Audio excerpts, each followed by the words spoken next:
vamos a avanzar, nosotros vamos a continuar y no con buenas noticias en realidad, sino con esa imagen terrorífica que no queríamos ver en una carrera de nuevo en la que Fernando Alonso estaba haciendo un papel magnífico y hasta que uno de los cilindros de su monoplaza ha decidido terminar con su carrera.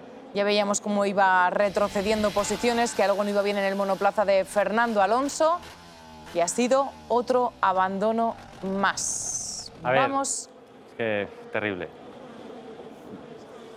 No, ha sido Sí, sí. A ver, terrible. O sea, ¿cuándo hemos escuchado a Fernando en toda la temporada, en los últimos años, decir por radio que es igual el neumático que me pongáis, que va hoy el coche va bien con cualquier neumático? Y se le rompe. Estaba séptimo, que era el primero del resto del mundo. Un ritmo muy parejo a los Ferrari, cuidado, sí. O sea, era la carrera, de las mejores carreras del año. Y hemos visto ya que le faltaba velocidad, empezaba a perder muchos segundos en el primer sector con respecto a Ocon, que venía detrás. Ha roto un cilindro y luego al final ha continuado sin un cilindro y al final le ha explotado el motor, ¿no? Pero mucho ha durado ese motor, vaya. Claro, es que había ciertas señales, había cierto run al margen de esa parte de la refrigeración. No sé cuánto puede tener que ver o no podemos saber exactamente. A ver, si en algún momento los ingenieros pensaban que ese motor podía romperse, tienen que haberlo cambiado. No lo sacas diciendo, bueno, a ver si... No, porque así tiras posiciones, tiras puntos.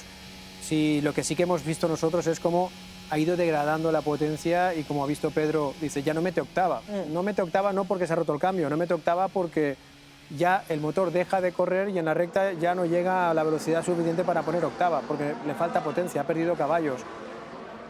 Puede ser el turbo, puede ser un turbo que ya ha perdido rendimiento, puede ser un cilindro, como decía Pedro, no lo sabremos, pero está claro que tenía un problema que ha ido degradando por la carrera.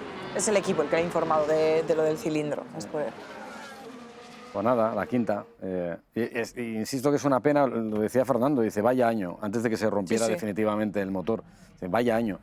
Pero yo vuelvo a insistir en esa expresión de vaya año, sí, vaya año nefasto porque no se han conseguido todas las cosechas de puntos que se merecía Fernando, pero vaya año que está haciendo Fernando y eso tiene que quedar por encima de todo. El año es magnífico, es una de las mejores temporadas de Fernando en cuanto a calidad de piloto, ¿no? y lo que ha mostrado en la pista, la experiencia, la inteligencia, la velocidad, pero no ha acompañado el coche.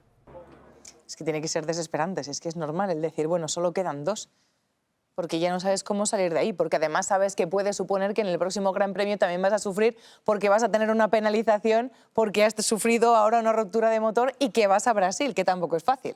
No, entonces... Lo que está mostrando además ya de forma muy clara y sin tapujos es la falta de confianza que tiene en el equipo, en la fiabilidad del coche, en todo. Entonces quiere coger la puerta de salida ya. Y para él las dos que quedan pues es un tormento porque quiere terminar ya con ello.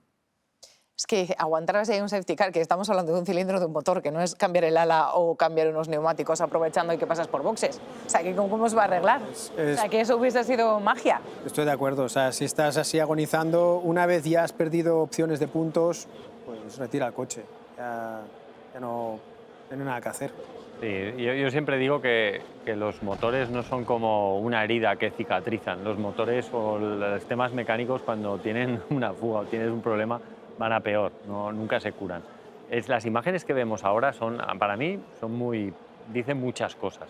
Dicen cosas como que yo a Fernando, a ver, se retira, pero seamos realistas, se retira yendo séptimo, no está luchando ni por una victoria ni un podio, pero para él es como si estuviese a punto de ganar un mundial, ¿no? O sea, yo creo que eso es lo que le hace especial y transmiten muchos.